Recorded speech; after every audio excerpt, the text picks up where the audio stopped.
नमस्कार दोस्तों, आप सबों का स्वागत है। बिहार बोर्ड मैट्रिक परीक्षा के लिए गणित का बहुत महत्वपूर्ण ऑब्जेक्टिव प्रश्न। ये आज हम गणित से वैसे 20 प्रश्न बताने जा रहे हैं जो कि हर साल पूछे जाते हैं।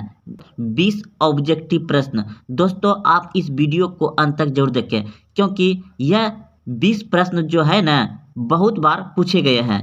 तो आइए पहला प्रश्न को पढ़ रहे हैं और समझिए आप। किसी बाह्य बिंदु से वृत्त पर कितनी स्पर्श रेखाएं खींची जा सकती हैं? बाह्य बिंदु से, प्रश्न को समझिए दोस्तों। किसी बाह्य बिंदु से वृत्त पर कितनी स्पर्श रेखा खींची जा सकती है? जैसे देखिए, एक वृत्त हमने ले लिया, ठीक। अब देखिए, जब ये वृत्त ले लिए तो अब यहाँ पे एक बिंदु हम ले लिए, ये जो कह रहा है बाह्य बिंदु, ये बाह्य बिंदु हम यहाँ पे ले लिए। अब यहाँ से हम अगर खींच रहे हैं ऐसे, देखिए दोस्तों रुकिए, अब यहाँ से अगर हम खींच रहे हैं ऐसे, देखिए ऐसे स्पर्श रेखा, तो यहाँ पे सटा स्पर्श रेखा और एक स्पर्श रेखा इधर से हम खींच रहे हैं, इधर से एक स्पर्श रेखा खींच रहे हैं। देखिए तो क्या हुआ दोस्तों, अब आप बताइए कि अब और खींचा जा सकता है? नहीं, तो ऑप्शन नंबर आपका ए होगा। दो ही खींचा जा सकता है। और बहुत सारा आदमी क्या लगा रहता है? अनगिनत। वह प्रश्न और होता है, वह भी प्रश्न लगले आपको बताएंगे।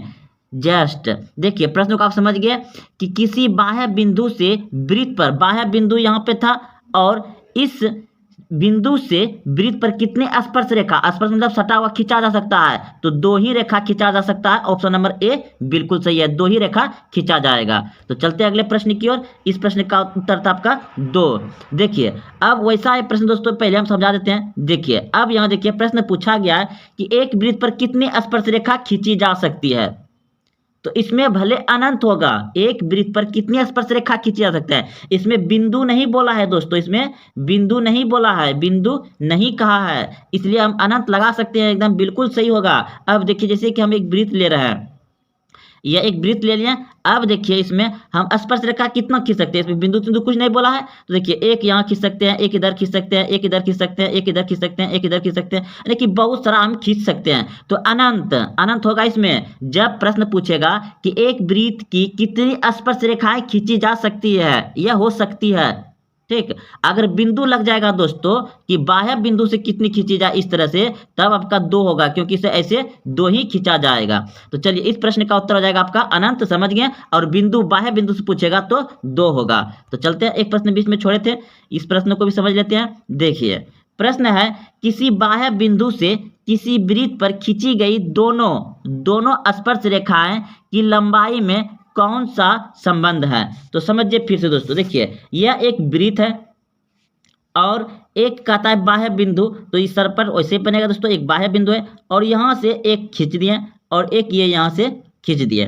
तो देखिए, इसमें कह रहा है कि दोनों का बीच की लंबाई, दोनों स्पर्श रेखाओं के बीच की लंबाई में क्या संबंध है? तो देखिए, ये जितना होगा ना दोस्तों उतना ई भी होगा, यानी कि समान हो जाएगा। क्या हो जाएगा? समान। ऑप्शन नंबर बी बिल्कुल सही है, क्योंकि बिंदु यहीं से और ये जो यहाँ से और यहाँ से अगर नापेंगे तो ये जितना होगा उतना ये भी होगा। तो समझ गए आप लोग कि समान होगा। तो इस प्रश्न का उत्तर हो जाएगा आपका समान। ऑप्शन नंबर बी सही है। प्रश्न एक बार फिर समझते हैं। किसी बाह्य बिंदु से किसी वृत्त पर खींची गई दोनों स्पर्श रेखा की लंबाई में से कौन सा संबंध सही है?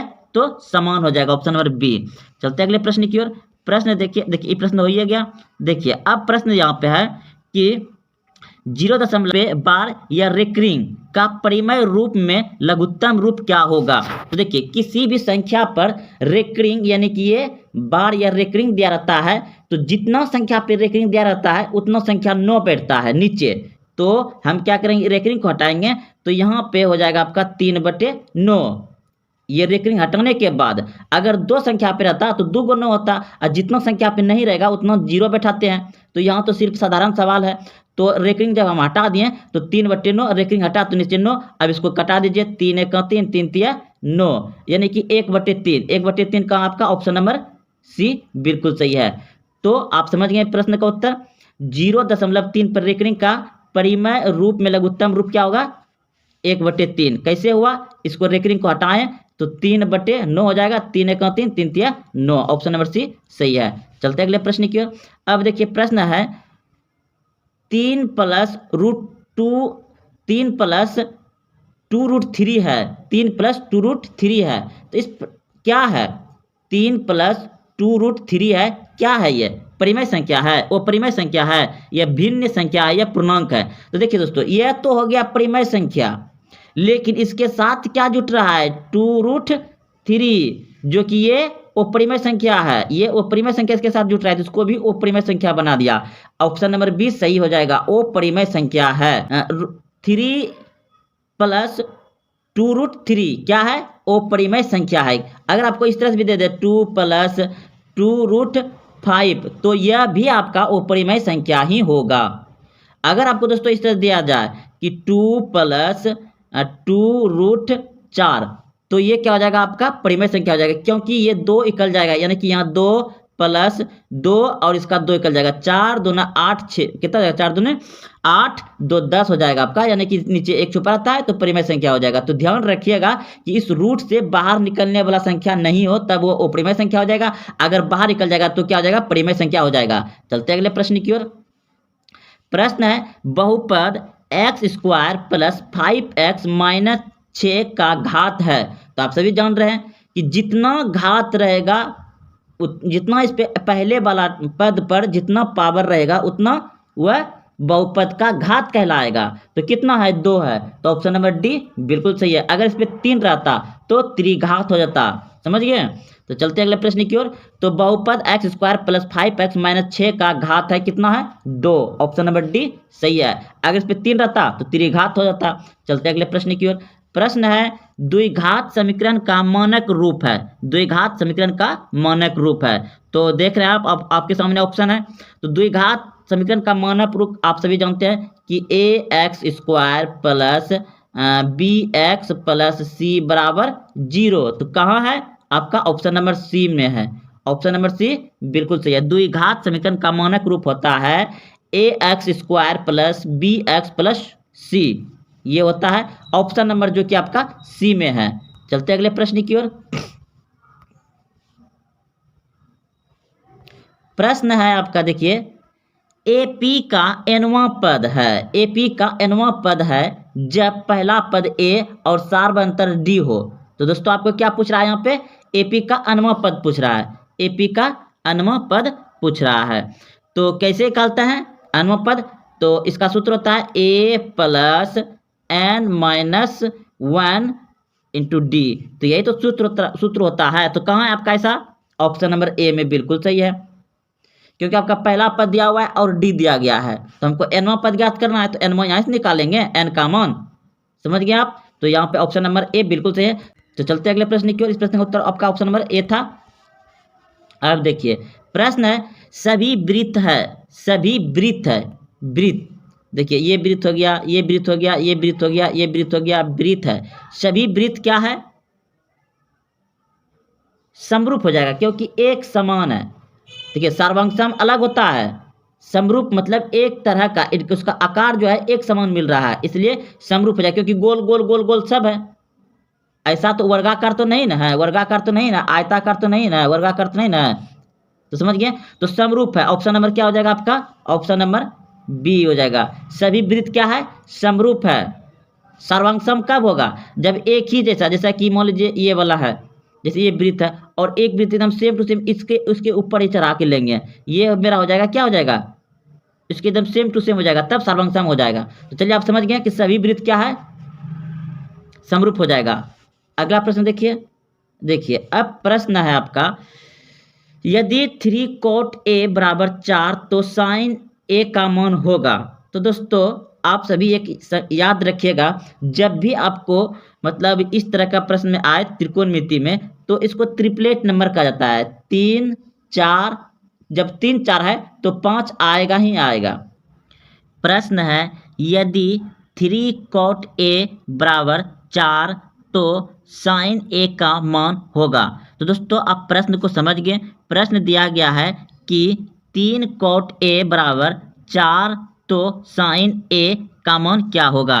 तो देखिए जब हम दोस्तों इसको cot इस तरह से यहाँ पे लिखेंगे, cot A बराबर, तो यहाँ 4 पहले से है और ये गुणा है तो क्या चल जाएगा, भागा में, यानी 4 बटे कितना हो जाएगा, ये 4 बटे हो जाएगा आपका 3।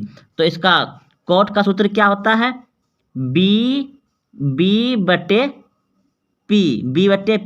तो बी बराबर कितना हो जाएगा आपका 4 और पी कितना हो जाएगा 3। तो याद रखिए दोस्तों, अब इसका एच जो होगा आपका 5 हो जाएगा। ये ट्रिपलेट नंबर है। जब आपको 3 4 कहीं मिले, 3 और 4 मिले तो 5 होगा। आप निकालिएगा नहीं, क्योंकि ऑब्जेक्टिव है। निकालने में आपको समय जितना देर में निकालिएगा उतना देर में आप 2 प्रश्न बना लीजिएगा।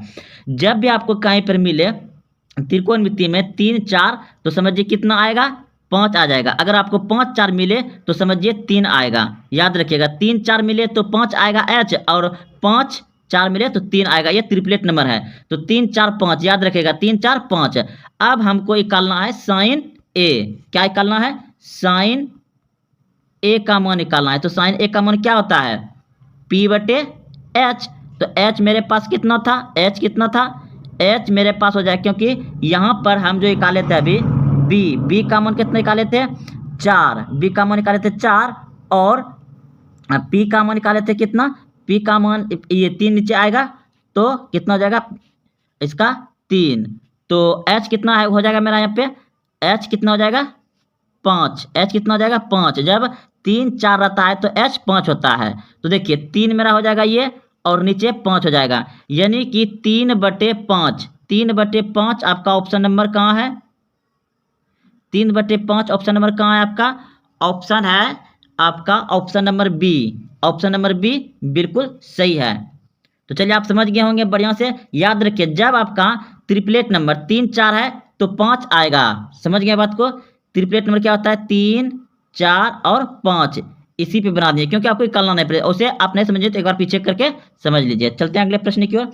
अब देखिए प्रश्न है आपका, 2 समरूप त्रिभुजों की भुजाएं 2:3 के अनुपात में। याद रखिए 2 समरूप है, 2 समरूप त्रिभुजों की भुजाएं 2:3 के अनुपात में है, तो इनके क्षेत्रफलों का अनुपात क्या होगा। देखिए दोस्तों, अगर इसका फॉर्मूला लगा के निकालिएगा तो उतना देर में आप 2 प्रश्न बना लीजिएगा। तो सीधा याद रखिए इसमें कि देखिए, और इसमें प्रश्न तो दूसरा आएगा नहीं, प्रश्न पूछेगा तो ऐसा ही पूछेगा।